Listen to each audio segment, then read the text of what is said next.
रत्नागिरी जिल्हा परिषद निवडणुका कोणत्याही क्षणी जाहीर होण्याची शक्यता असताना चिपळूण कळवंडे गटात राजकीय हालचालींना वेग आलाय. ॲडव्होकेट गीता जाधव यांना निवडून आणण्यासाठी समर्थकांकडून व्यापक आणि रणनीती आखली जात असून गाववाडी पातळीवर संघटन मजबूत करण्यावर भर दिला जातोय.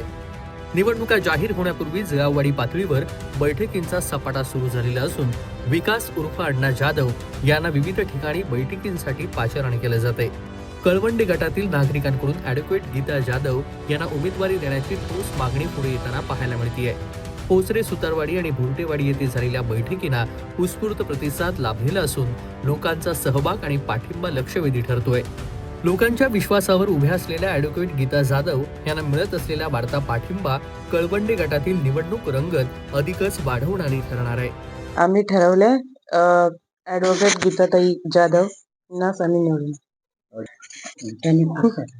आमच्या काय आडे अडचणी आहेत त्या आमच्याकडे चांगल्या पार पाडायला पाहिजे. आणि पहिला तर काही चुकीचं भाषण केलेलं आहे. थोडं आमदार येऊन गेलं. माझा पण मुलगा राजकारणामध्ये होता, त्यांनी भरपूर सगळ्या मांडण्या मांडल्या नव्हत्या, पण काहीच त्याचा आम्हाला उपयोग आतापर्यंत एवढा वय झाला. शेतकऱ्यांचा विषय आहे. इथे हाताला काम नाहीये. इथे असणाऱ्या प्रतिनिधींनी, इथल्या आया बहिणींनी, इथल्या असणाऱ्या नागरिकांना कशा पद्धतीनं प्रेमाने हात फिरवून या सगळ्या गोष्टी एकात्मतेने पार पाडायला पाहिजे होत्या, त्या कुठेच दिसत नाही.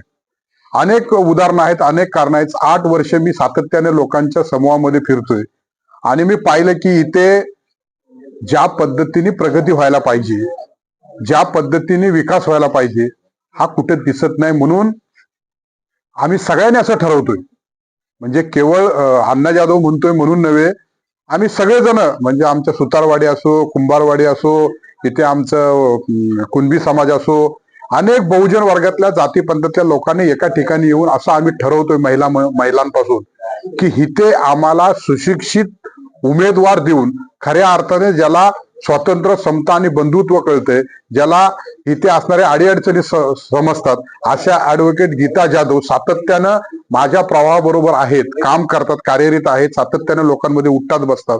अशांना आम्ही का निवडून देऊ नये असा प्रश्न इथल्या नागरिकांनी केल्यामुळे मी त्याला होकार दिलेला आहे. आणि सातत्याने त्यांच्या निवडून येईपर्यंत आम्ही सगळेजण प्रचार करणार, त्यांच्या पाठीमागे उभे राहणार. जिल्हा परिषदची पहिली मीटिंग तुमची या ठिकाणी झालेली आहे आणि महिला वर्ग आणि पुरुषांची पण चांगली उपस्थिती आहे.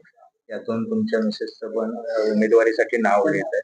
तुम्ही काही नसताना सुद्धा या लोकांसाठी काहीतरी केलंय असं ह्या महिलांचं आणि लोकांचं इथल्या म्हणणं आहे. जसं तुम्ही पाण्याच्या संदर्भात सोय केलेली आहे, त्यांची सभा मंडप तुम्ही बांधलेला आहे, या संदर्भात तुमचं काही नसतानाच योगदान